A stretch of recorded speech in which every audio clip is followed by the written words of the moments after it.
afternoon, Yalatim, and welcome back for more children's Torah stories. What has happened is David is once again the king of the Jewish people. The evil Sheva has been defeated. Not our good Sheva, not the evil Sheva. The evil Sheva has been defeated after the lady told Yoav, "Don't destroy the city. We'll just tie him up and throw him over the wall." And that is what they did. And David and his family came back to Yerushalayim, and the Jewish people just have one king. And things were pretty good, but then there was a famine in the land.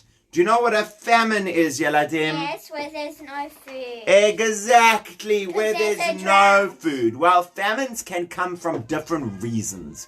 Sometimes there's famine of a drought. In other words, the plants don't grow because it doesn't rain enough. Sometimes there's famine because of heat. Even if there's so much rain, when the sun comes or summer comes, it's so baking hot that it actually kills the plants instead of them growing nicely. Sometimes there's famine because of war. Even if there's enough rain and not too much, the right amount of sun, but if soldiers destroy it, or the farmers aren't around to take care of it. Sometimes there's famine because of locusts. If locusts would come, eat up all the crops, eat the plants that are growing, the food that's growing. Sometimes there's famine because of plant disease. Just like people can get sick and animals can get sick, plants can get sick. Yeah. And sometimes they would have... I'm lucky that mine aren't. That's right. Sometimes they could have plant sickness. That makes all the plants in an area, all the certain kinds of plants sick, and that makes a famine. So there's lots of different ways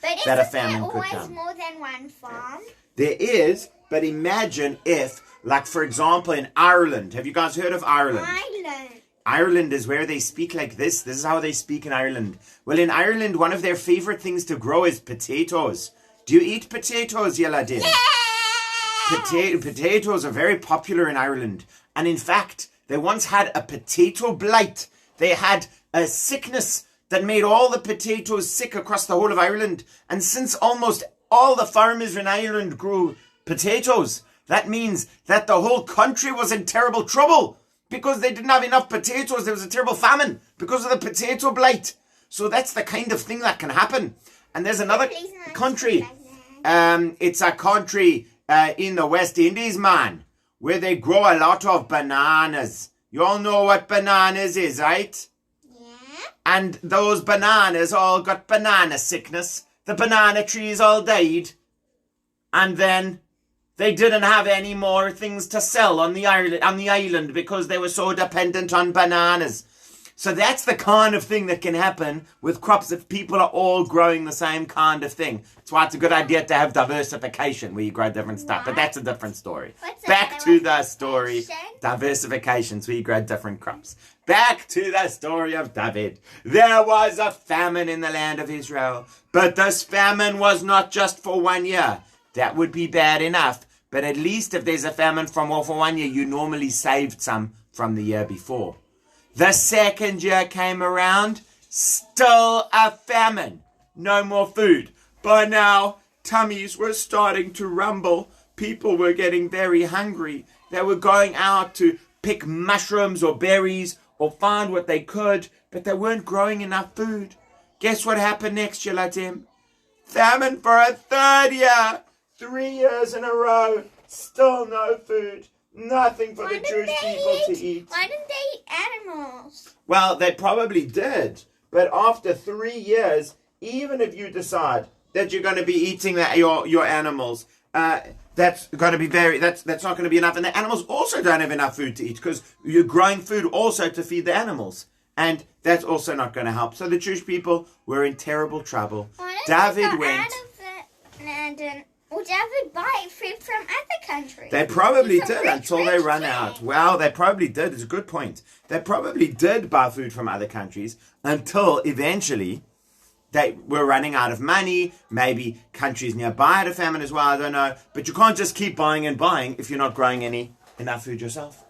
So after 3 whole years, David went to ask the Kohanim, or maybe it was the Nevi'im. It doesn't say who. He asked somebody who could ask Hashem. Maybe it was the Kohen, because he had the special breastplate that Hashem used to talk. Or maybe it was the Navi, because Hashem would talk to him. But, this is not a monkey. So, he went to ask the Kohen, please can you ask Hashem, why are we having this terrible famine for 3 whole years? I will ask Hashem. Hashem, please tell us. Hashem, please tell us. I have the answer. Hashem told me. It is because King Shaul and his family were so bad to the Givonim. Now, I don't know if you remember, Yeladim, the story of the Givonim. We learned the story together a long time ago when the world was young and dinosaurs roamed the land. Really? Okay, it wasn't that long ago, but it was like 3 months ago. The Givonim were people living in Israel that when Yehoshua came into the land, do you remember Joshua who took over from Moshe? When they were coming into the land of Israel, the Givonim said, we're going to trick them. And they dressed up in old clothes and they put on old shoes. Do you remember what they did with their bread? Put it in the sun. They left their bread in the sun to dry out. And they came and they said, Joshua, we are from far away. Please, can we promise to be friends? Oh, look, you really are from far away. I can see that your shoes are broken and your clothes are old and your bread is stale. Yes, this bread was fresh when we left. Ah, well then you can certainly be my friends. Do you promise you'll never chase us away? Yes, I promise. Ha ha, we tricked you. We're really from Israel. Nya, nya, nya. You remember that whole story? Well, it was those Givonim. And I'm sorry to say that King Shaul and his family, even though we saw that King Shaul and his family were mostly good, we also saw that King Shaul did some bad things. And one of the things was that King Shaul, let me find where King Shaul is. That King Shaul, is this him? We'll just make this King Shaul for today. That King Shaul, King Shaul. I know, I don't know where he is. I thought you used it for David. No, the David is this guy.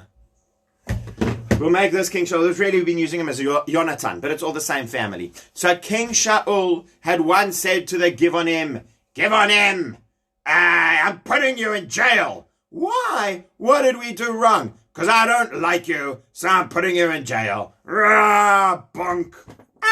Now we're in jail. Well, King Shaul and his family had put some Givonim in jail without a good reason. And maybe there was a good reason. He said, because you guys tricked us, because you're not doing the right thing, because I don't really want you in Israel. Whatever kind of reasons he had, those were not good enough reasons. And that's why the Navi is coming to say, it was really bad what Shaul did. We made a promise to them, and even if they are not the best, they are fine, and we must not put them in jail or chase them away. So that was the wrong thing. And if you want Hashem to stop the famine, you must make things right with the people of Givon. Well, what's David supposed to do? How's he supposed to make it right with the people of Givon? How can he help that a long time ago King Shaul put some people in jail? Those people aren't around anymore. What's he supposed to do? What do you think he should do, Yeladim? I know I can't hear you, but try to come up with some ideas. What should David do to make it better? Say sorry. Well, Shava suggests say sorry. Well, that is actually what he started with. He thought sorry won't be enough, but it'll be a good start. So he came to the Givonim. David said, Givonim, oh Givonim, I am so sorry for what Shaul did to you guys. Please tell me what I can do to help and how I can put it right. And they said, we don't want money. Oh, okay, because if you wanted money to say sorry, I would give you money. No, we don't want money. And We don't want to just go around hurting Jewish people. Well, I mean, I'm glad to hear that. Thank you. We want to put King Shaul's family in jail. Because King Shaul put us in jail, so we want to put his family in jail. Sure. What do you think of that, Yeladim? It's like... if you give us 7 boys or men, 7 men from his family, then we will put those in jail. So David thought about it, and he thought about it, and he wondered what to do. Why doesn't he ask Hashem? I don't know why. I think he thought he could work it out without asking Hashem. But Hashem would give him the proper answer. Proper answer that he doesn't need to spend Well, hours what David did was, he said, okay. Because even though the family are not King Shaul, family is all responsible for each other. And if the rest of the family never stopped him, then that is a problem, and we must put it right. And so, King Shaul's family, come here for a special meeting, please. And all King Shaul's grandchildren came, and all the other people from the family. Is he just going to pick people out? Yeah, maybe like with Eeny, Meeny, Miny, Mo. The only exception he made, the only one he didn't send away was Mephibosheth. Do you remember Mephibosheth was Jonathan's son, who was physically disabled, who couldn't walk around? Because David had promised Mephibosheth that he would take care of him. So he said, I'm not going to send you to jail. But he did send a lot of King Shaul's other family, 7 of them. The Givonim took them. Thank you, here we go. Off you go to jail. Wah! Givonim took them and put them in jail. And that was what happened. And after that wasn't the right thing to do. Well, after that, the famine did end. But we are going to think about that a little bit more. Was it really the right thing to do? This kind of punishment for King Shaul's family when it was really King Shaul who did the mistake. It's a good question to think about. Well, they all came back home again. And afterwards, the Plishtim started attacking the Jewish people again. I don't know if it was right afterwards, but sometime afterwards. The Plishtim started attacking the Jewish people because the Plishtim, remember, they loved fighting. They were the best fighters. But Hashem normally does it if the Jewish people do something wrong. That's a good question. Not exactly what? I actually don't know. It's a great question. I'll have to think about that They more. always get a punishment That's true. for what they do. Well, this time, the Plishtim came and they were fighting the Jewish people. David took the army, and there was one of the Plishtim soldiers who was so big and strong. He and David were fighting. Yeah, boom, yeah, boom, yeah, boom, yeah, boom. Now, you remember, when David was younger, he was like the best fighter. He used to just bunk all the Plishtim on the head. Remember that time where he bunked 200 Plishtim so that he could marry Princess Michal? David used to be the best fighter ever. But as David got older, he wasn't the bestest fighter. And this Plishti guy was called Ishbi Benov. Ishbi Benov. And Ishbi Benov was fighting with David. And Ishbi Benov was actually winning. And it actually looked like he was going to beat David. But lucky for him, Yoav's brother Avishai came to the rescue. And as Ishbi Benov was about to defeat David, he came along, boom, bumped him on the head. Oh, thank you, Avishai. You saved my life. And just then, all the soldiers came to David, and they said, David, oh David, you have been the best fighter in the Jewish people for years and years.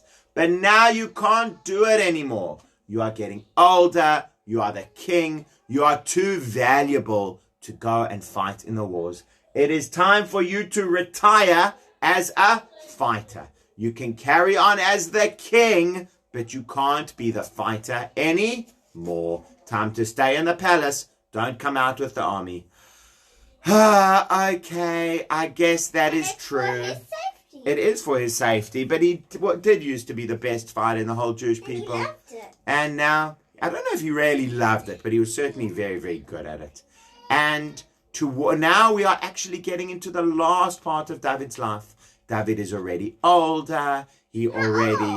Well, he died when he was 70 years old. So that's he's pretty probably now in his 50s, maybe even in his 60s.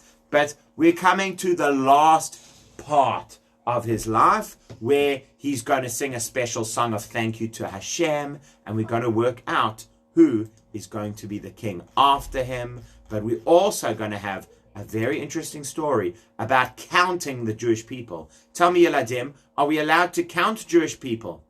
Yes. No, we do not count Jewish people. What if you And did David it and your wrong? Av made a big mistake going around counting the Jewish people. And some bad things happened because of that. Do you want to know what it is? What if you I'll did- tell you tomorrow. Daddy, Bye. Daddy, what if